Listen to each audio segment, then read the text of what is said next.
తెలంగాణలో రానున్న 48 గంటల్లో అతి భారీ వర్షాలున్నాయని వాతావరణ శాఖ హెచ్చరికలు జారీ చేసింది. అయితే ఉమ్మడి మెదక్ జిల్లాలో మాత్రం వాతావరణం ఒక భిన్నంగా ఉంది. ఎందుకంటే ఉదయం పూట చలి, మధ్యాహ్నం పూట తీవ్రమైన ఎండ, సాయంత్రం పూట భారీ వర్షాలు ఇప్పటికే కురుస్తున్న నేపథ్యంలో చిన్నపిల్లలు, వృద్ధులు కూడా అందరూ కూడా ఆసుపత్రి పాలవుతున్నారు.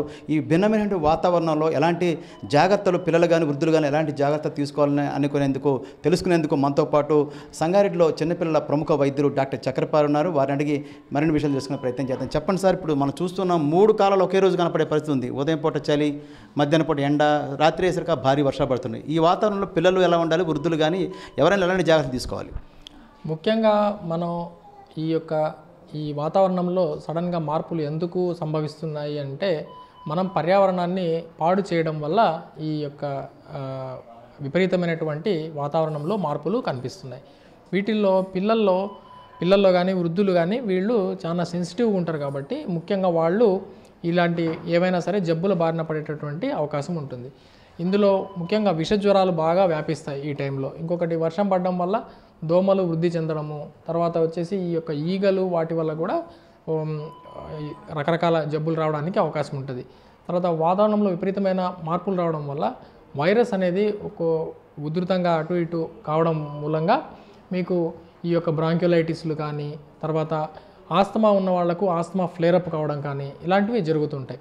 తర్వాత ఈ ఎండ వేడి మీద ఎక్కువ తగిలిందంటే జ్వరాలు కూడా విపరీతంగా వేడి ప్రభావం వల్ల జ్వరాలు కూడా వచ్చేటటువంటి అవకాశం ఉంటుంది. కాబట్టి ముఖ్యంగా మనం ఈ చలి ఉన్నప్పుడు కొద్దిగా వెచ్చని దుస్తులు వేసుకోవడము అలాంటివి వాడాలి. తర్వాత దోమలు కుట్టకుండా దోమల నుంచి రక్షణ పొందేటటువంటి ఏర్పాట్లు చేసుకోవాలి. తర్వాత నీళ్లు నిల్వ లేకుండా ఉండేటట్లు కూడా చూసుకోవాలి ఇంటి చుట్టుపక్కల.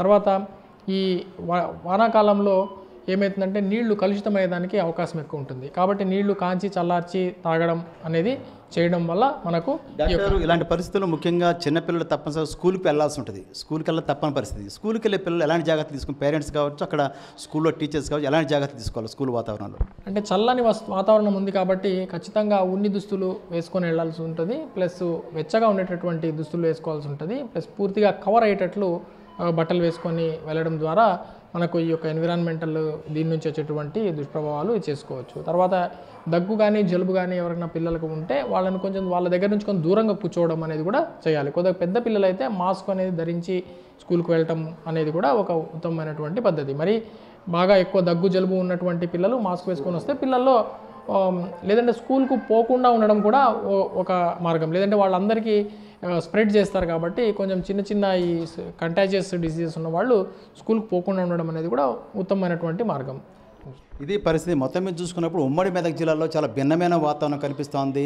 మనం ముందుగా చెప్పుకున్నట్టు చలి, ఎండ, వాన ఈ 3 కాలాలు ఒకే రోజు కనిపిస్తూ ఉన్నాయి. విపరీతమైన ఉక్కపోత కూడా కనిపించే పరిస్థితి ఉంది. ఈ నేపథ్యంలో తీసుకోవాల్సిన జాగ్రత్త గురించి డాక్టర్ చక్రపాణి గారు వివరించారు.